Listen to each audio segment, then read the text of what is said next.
Nous te bénissons, Seigneur. Tu es là, présent parmi nous. Esprit de Dieu, Esprit de Dieu. Je vous salue dans le précieux nom de notre Seigneur Jésus-Christ.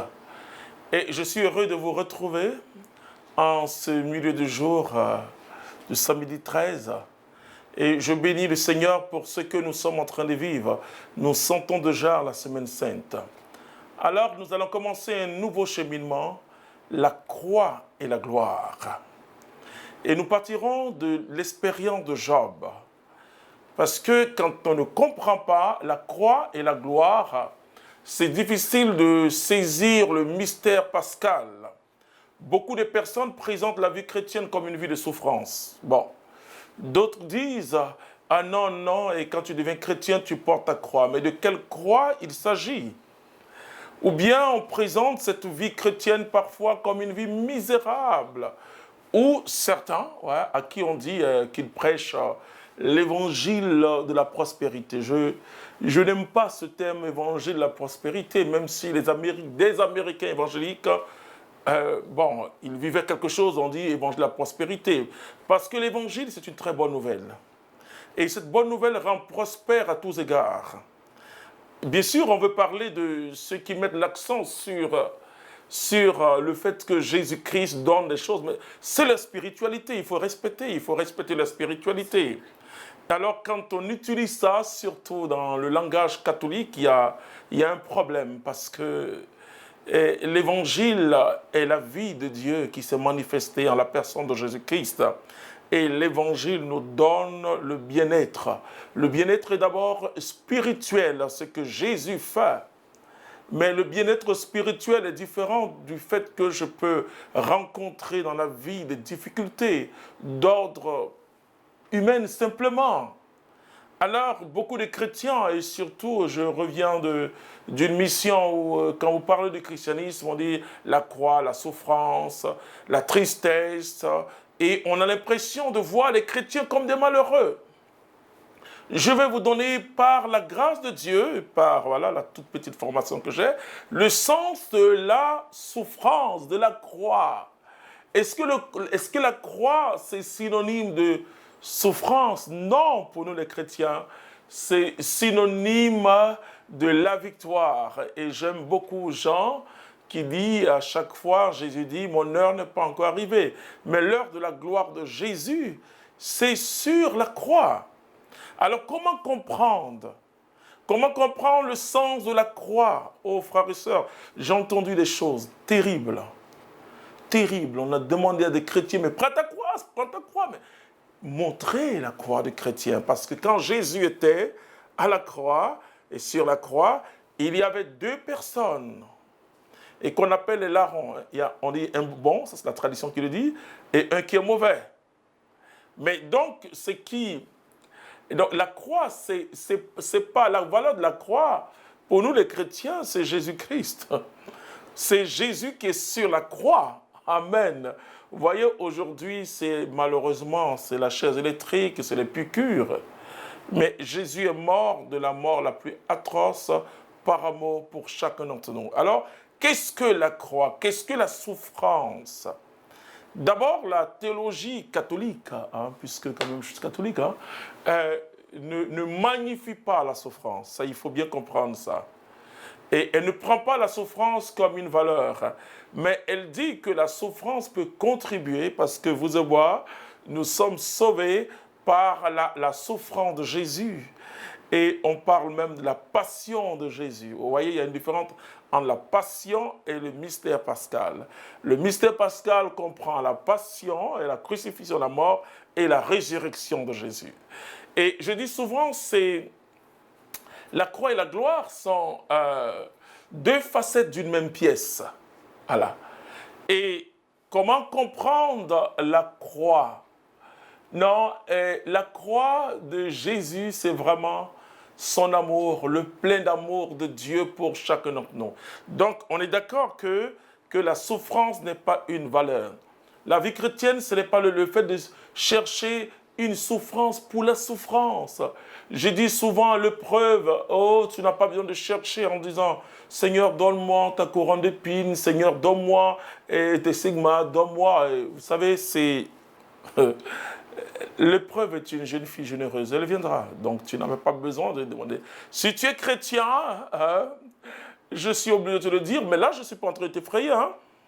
L'épreuve viendra parce que la vie chrétienne est une contradiction. C'est une contradiction quand on voit la vie du monde. La vie du monde, écoute, c'est une vie où on s'adapte à tout. Or, la vie chrétienne, c'est une vie où on s'adapte à Jésus-Christ parce qu'il vit en nous et nous en lui. Donc, la vie chrétienne est une rupture radicale aux habitudes de ce monde présent. Bien sûr, pourquoi ils l'ont tué? Pourquoi ils l'ont crucifié? Ils l'ont crucifié tout simplement parce qu'il dérange. Je dis aux chrétiens, ne cherche pas à déranger, mais sache que tu vas déranger par ta vie de chaque jour. Donc, finalement, il faut comprendre la croix comme la conséquence de notre consécration à Jésus. Alors là, j'ai lâché le mot. La croix comme la conséquence de notre vie chrétienne. Et Jésus dit, d'ailleurs, il parlera comme des faux prophètes, des gens qui disaient au peuple ce que le peuple voulait entendre. Il faut qu'on se pose la question aujourd'hui. Est-ce qu'en tant que prédicateur, on ne dit pas au peuple ce que le peuple veut entendre? Mais je vous rappelle que ceux qui ont crucifié Jésus, ceux qui ont vendu Jésus, ceux qui ont crié alors que Pilate avait de choix, ou libérer Jésus, ou libérer ce grand criminel. Mais ils ont dit de libérer le grand criminel. Voilà. Est-ce que... parce que c'est ceux que nous prêchons l'évangile, à qui nous prêchons l'évangile, qui peuvent crier à bas ce prédicateur. Et on le sent aujourd'hui, frères et sœurs, avec tout ce qui est en train d'arriver à l'église. Oui, certaines personnes disent il faut supprimer la prêtrise, carrément, voilà. Il faut supprimer la prêtrise, ou bien aussi disent qu'il faut que les prêtres aillent se marier. Mais laissez-moi vous dire quelque chose. Moi, je suis prédicateur marié. C'est un problème de fidélité. C'est la fidélité à Jésus-Christ. Si tu n'as pas été fidèle à Jésus en tant que religieux prêtre, tu ne pourras pas être fidèle à une femme.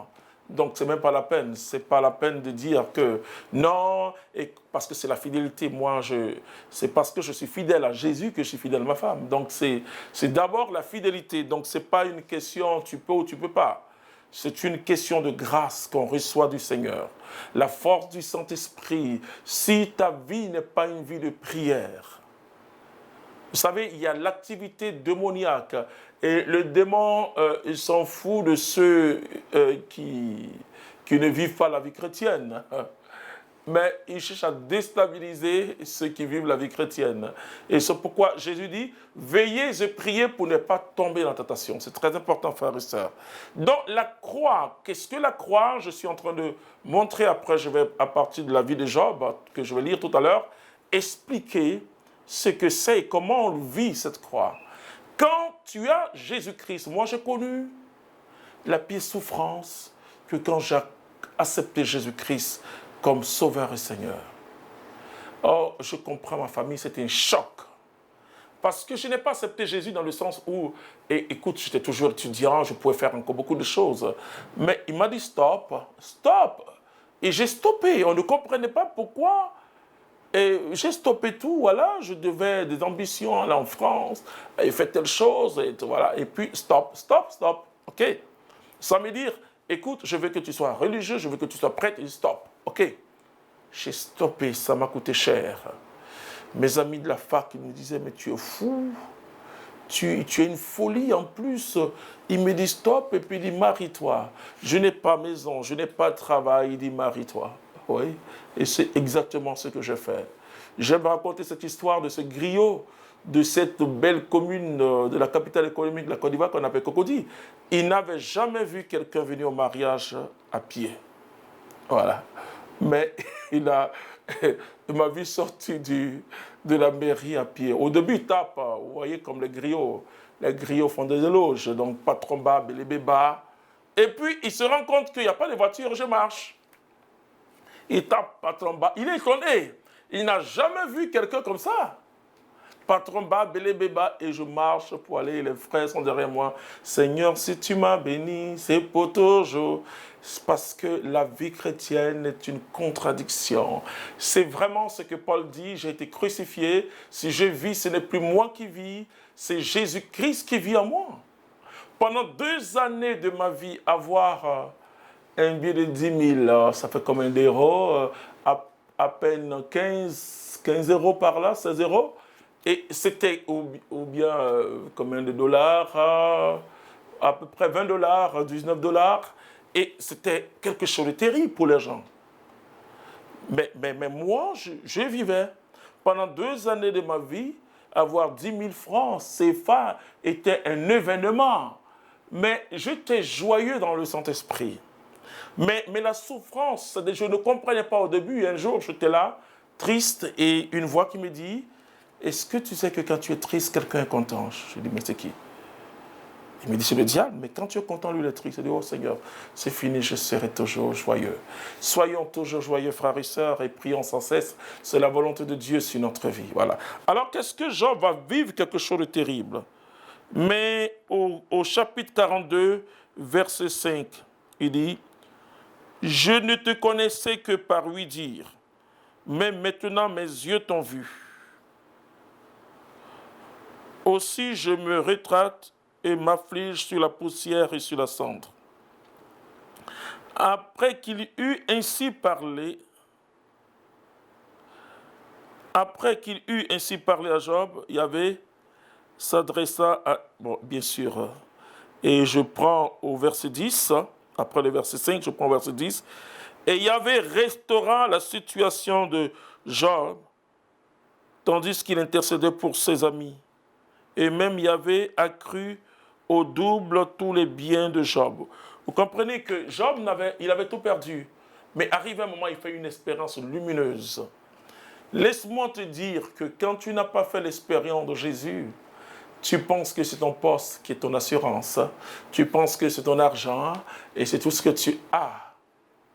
Mais quand on fait l'expérience du dépouillement, on se rend compte que finalement, notre joie vient du Seigneur. Et comme le dit le livre de Néhémie, la joie du Seigneur est ma forteresse. La joie du Seigneur est ma force. Et pendant 2 années de ma vie, je vous assure que ce n'est pas été simple sur le plan humain, mais la joie du Seigneur ne m'a jamais quitté parce que j'ai vu ce que les disciples ont vécu. Et je dis, ça a été très difficile pour ma famille, très difficile pour mes amis, parce qu'ils ne comprenaient pas ce Clément qui traitait de très intelligent, un garçon posé, équilibré.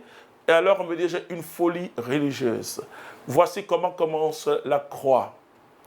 Il dit, celui qui me suit, il doit haïr à sa propre vie, mais il dit, il doit prendre sa croix chaque jour. C'est notre témoignage chaque jour. Chaque jour, nous devons témoigner de Jésus-Christ. Tu comprends que la croix, ce n'est pas cette plaie que tu as, plaie physique, je veux dire. Ce n'est pas forcément ça, mais c'est vivre peut-être cette maladie, cette souffrance que tu vis, que tu as, dans la foi. Si on te dit, va chercher tel guérisseur traditionnel, prends ce médicament ou cette potion magique, et que tu dis non, j'ai choisi Jésus, alors c'est ta croix. C'est très important. Donc, la croix est relative, si tu veux, à ta foi, à ton attachement à Jésus-Christ. Et c'est tout à fait normal. Même si tu es milliardaire et que tu reçois Jésus, il y a des choses que tu ne vas plus faire par la vertu du Saint-Esprit. Donc, à partir de cet instant, il y a quand même une contradiction. Nous sommes une contradiction. Nous ne sommes pas du monde, nous sommes dans le monde. Donc, il y a cette souffrance. Et Dieu permet parfois une épreuve pour nous faire grandir. Bien sûr, le démon peut nous envoyer des épreuves. J'aurai le temps de vous dire comment savoir que cette épreuve vient du démon. Bien sûr, quand nous choisissons Jésus, quand nous choisissons d'évangéliser, Et je remarquais qu'après chaque mission, il y avait des choses, vous voyez. Et le démon veut nous casser, il veut casser ton moral, il veut te décourager, il veut te dire, et finalement, écoute, est-ce que tu vois Dieu? Est-ce que Dieu entend ta prière? Et pourquoi telle épreuve? Etc. Non. Et Jean dit dans 1 Jean chapitre 5, verset 4, que ce qui a vaincu le monde, c'est notre foi. Et si nous marchons selon la foi, alors nous aurons toujours des victoires. Et donc, la croix et la gloire, et comme je dis, c'est deux faces d'une même pièce.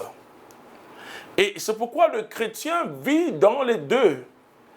Dans les deux. Et Jean dit que, car l'heure n'était pas encore arrivée où le Christ devait être glorifié. Il a été glorifié sur la croix parce qu'il a été obéissant sur la croix. Sur la croix, Jésus a dit, Père, ne tiens pas compte de ce qu'ils font, mais regarde ton amour. Père, pardonne-leur, car ils ne savent pas ce qu'ils font. Voilà. Donc, c'est sur la croix que Jésus était au sommet de sa consécration. Regardez un peu Jésus dans le désert. Il a été tenté par le démon. Il a été tenté alors qu'il avait faim. Et donc, qu'est-ce que le démon a utilisé? La faim de Jésus. Il avait faim et soif. Et le démon sait à quel moment nous avons des besoins. Et c'est quand nous avons des besoins qu'il vient. Mais qu'est-ce que le démon a dit à Jésus? Il voulait tenter Jésus. Vous voyez, il y a une manifestation qu'on appelle la foi qui n'est pas la foi. La foi, ce n'est pas tenter Dieu. Mais la foi, c'est accueillir sa volonté. Et un grand saint que je vous conseille beaucoup à tous ceux qui veulent aller de l'avant, Saint Jean de la Croix, c'est un saint formidable.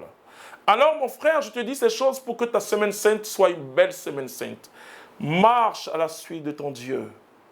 Ne crois pas que ta situation qui est là, c'est vrai, tu peux faire, toi, tu es jeune fille, tu peux faire beaucoup de choses et avoir des enfants, avoir de l'argent. Mais écoute, mais si tu dis, j'ai choisi Jésus, c'est vrai que tu n'auras pas beaucoup de choses, tu n'auras pas de voiture, tu n'as pas encore de mari parce que tu peux être maîtresse. Maîtresse, ça veut dire, on parle de second bureau, c'est-à-dire être entretenu par un homme marié. Voilà. Et il te donne tout et tu es là. Voilà. Mais comme tu es chrétienne, tu as choisi Jésus-Christ. Oh, j'aime ce cantique. J'ai décidé de suivre Jésus. J'ai décidé de suivre Jésus. J'ai décidé de suivre Jésus sans reculer, sans reculer. La croix devant moi, le monde derrière moi. La croix devant moi, le monde derrière moi. La croix devant moi, le monde derrière moi. Sans reculer, sans reculer. C'est extraordinaire, mon frère.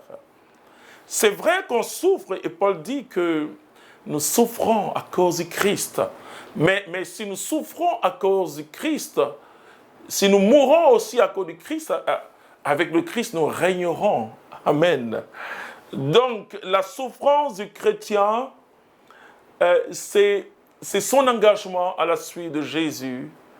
Et il ne voit plus les choses comme les autres. Il voit selon la vue de Dieu, selon la vision de Dieu. Alors, ce qu'il faut retenir, c'est que la croix, ce n'est pas le mot de tête que tu as, sauf quand tu es tenté à partir de ce mot de tête. Qu'est-ce que Jésus va faire alors qu'il a eu faim? L'Écriture dit le 40e jour, il a eu faim. Et c'est là le diable va lui dire, tu as le pouvoir de changer cette pierre en pain.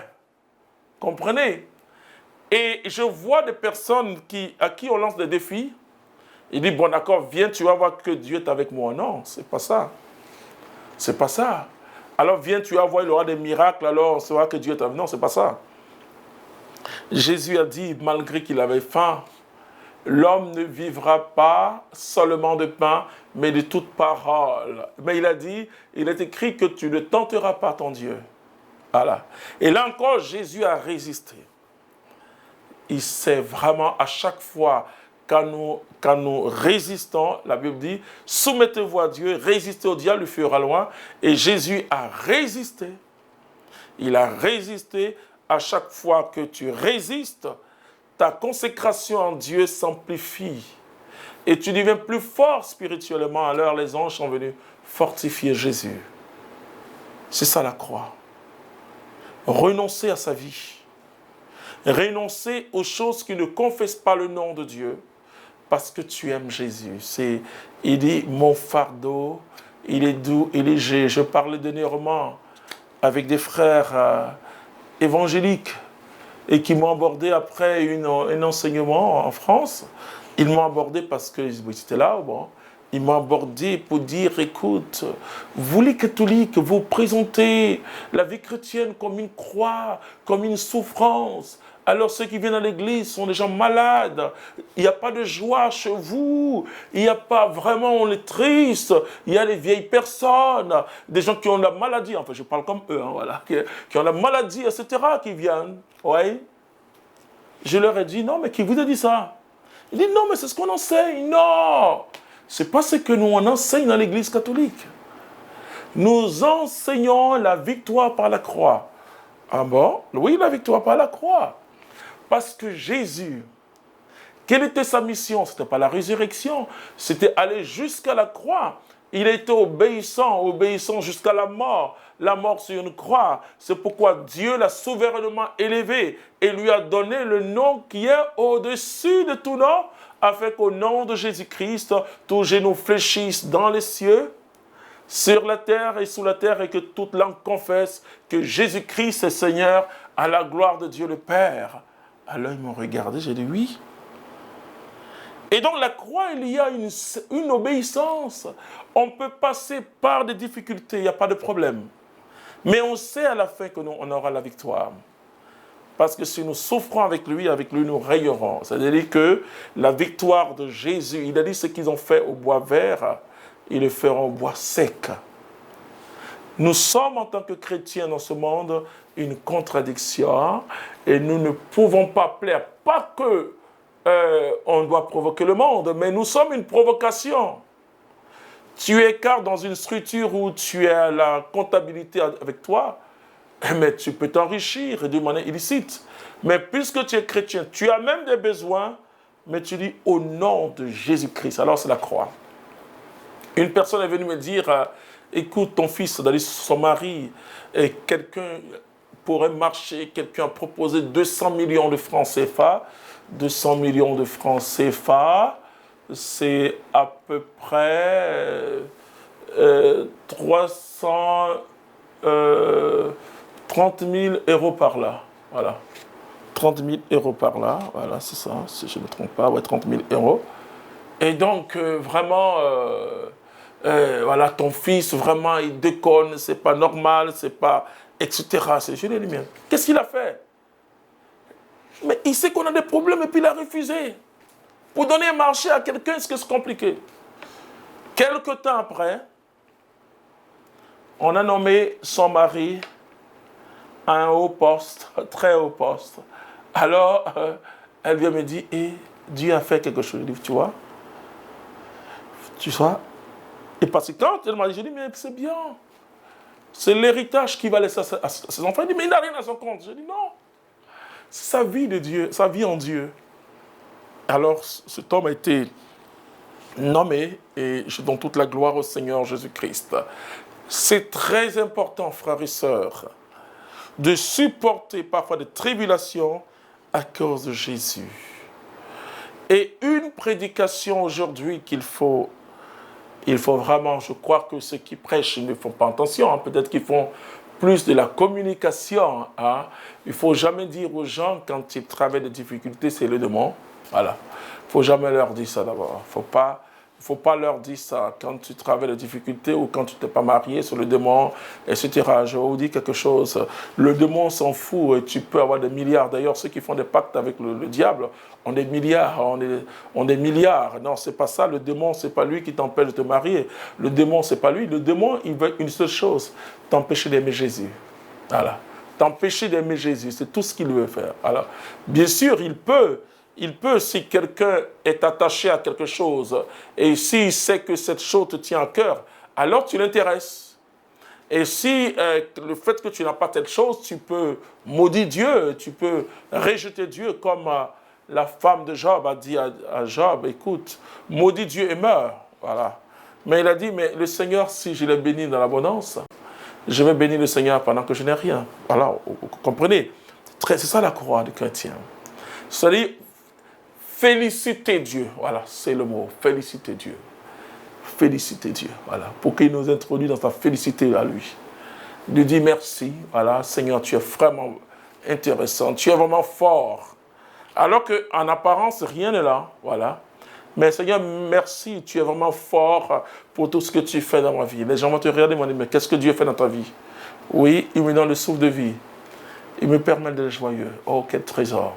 Il me permet, vous savez, la Bible dit que les riches, parfois, les gens ont dans la corruption, c'est comme des braises sur sa tête. Mais toi, ton cœur est libre. Tu n'as pas d'ennui de justice, tu te lèves, tu marches, tu n'as pas d'ennemi politique.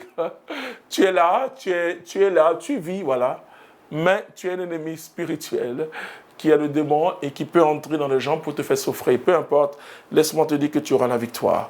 Alors, mon frère, ma soeur, je m'arrêtais là pour déjà te permettre de préparer ta semaine sainte.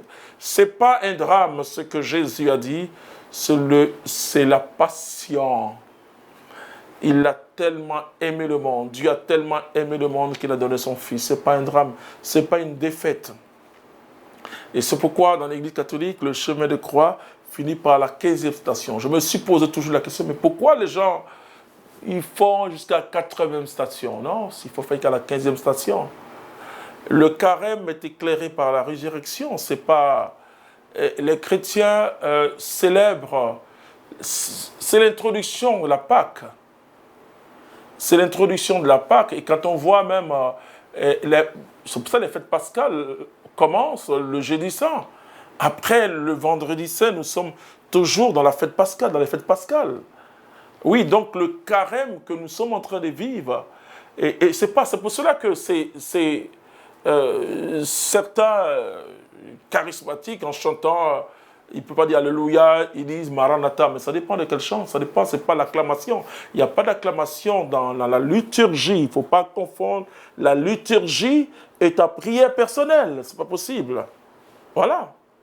Bien sûr, pour faire bien, bon, pour garder l'atmosphère du carême, bon, on peut ne pas chanter Alléluia, Alléluia, même sa prière privée, peu importe, mais ce n'est pas ça.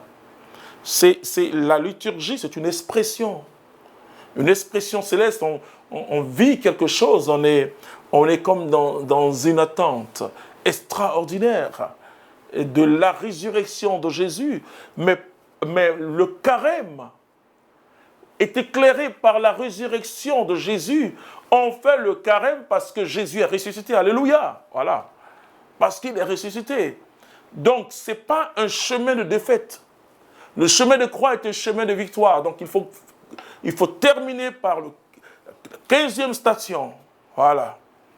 Jésus est ressuscité. Amen. Oui, là, c'est chrétien. Nous ne célébrons pas la mort pour la mort. Et j'aime beaucoup, dans l'office de la Passion, la vénération de la croix. Oui, et nous avons un autre regard de la croix de Jésus. Est le symbole même de notre vie, c'est le symbole de notre salut. Et donc, il faut retenir ça. Nous ne célébrons pas. Là, alors, je réponds, peut-être que vous me suivez, ces frères et sœurs protestants que j'aime bien. Moi, je n'ai pas de problème. Franchement, je n'ai pas de problème avec ça. Voilà. Même les musulmans, et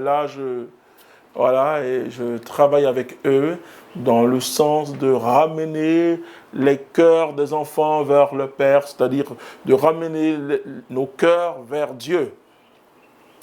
Alors, ce n'est pas... La religion catholique n'est pas une religion triste. Triste, on est là...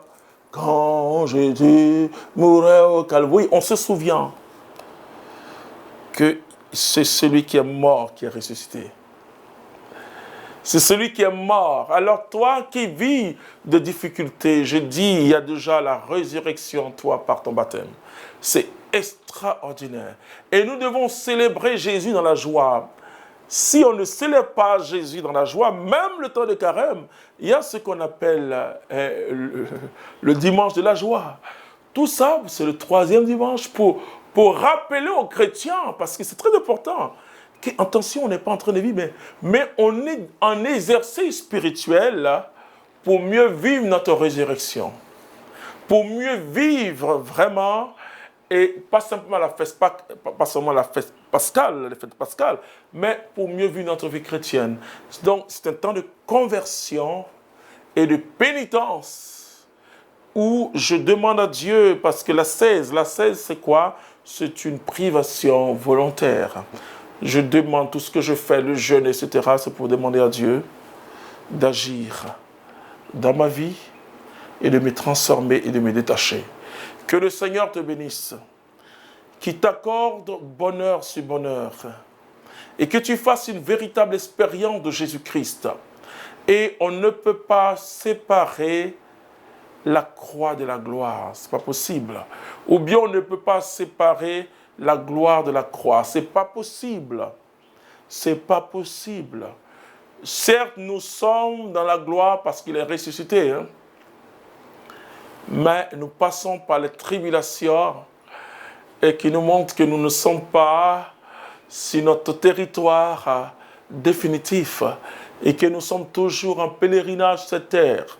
Alors mon frère, laisse-moi te dire, si tu es chrétien, vraiment, et que tu as l'impression que tu n'as pas quelque chose. Je dis bien si tu es chrétien véritable. Je ne dis pas que si tu vas seulement à l'église. Je ne dis pas que si tu es seulement baptisé. Si tu as fait une expérience de Jésus-Christ et que tu conformes ta vie, pas parce que tu as la force, mais en t'appuyant sur le Saint-Esprit et la prière de Marie, si tu conformes ta vie à l'Évangile et qu'une difficulté se présente devant toi, soit tu dois chercher une solution humaine, hein? Mais dans tous les cas, tu dois confier à Dieu. Ne dis pas que c'est le démon. Parce que quand tu dis ça, tu passes toute ta vie à chasser, à t'occuper du démon qui a fait ça, et finalement, tu ne vois plus les grâces que Dieu fait. Mais la délivrance est réelle, le démon agit. Mais il agit à partir de quel moment? À partir du moment où on est faible, on réclame quelque chose, on vit une situation difficile, alors il vient. Pour dire, Dieu ne t'aime pas, ne t'écoute pas, va ailleurs, va prier, quitte. Il y en a qui quittent l'église. Bon, enfin, je vois aussi beaucoup qui reviennent, voilà, donc, qui est chez féticheur, etc. Mais ce qu'il ne faut pas faire du christianisme, c'est fétichisme, voilà. Une religion de fétiche, non. C'est une religion de résurrection, c'est la foi. Je crois que ce que je peux traverser, et que la souffrance de ce monde présent n'a rien à voir avec la gloire à venir. Et que c'est vrai que toute la création soupire, mais cette création qui soupire et qui souffre aujourd'hui attend la révélation des enfants de Dieu. Or, la révélation des enfants de Dieu, c'est leur dire Jésus est ressuscité. Et que si nous souffrons avec lui nous régnerons. Nous, chrétiens, nous avons dépouillé par Jésus-Christ la mort.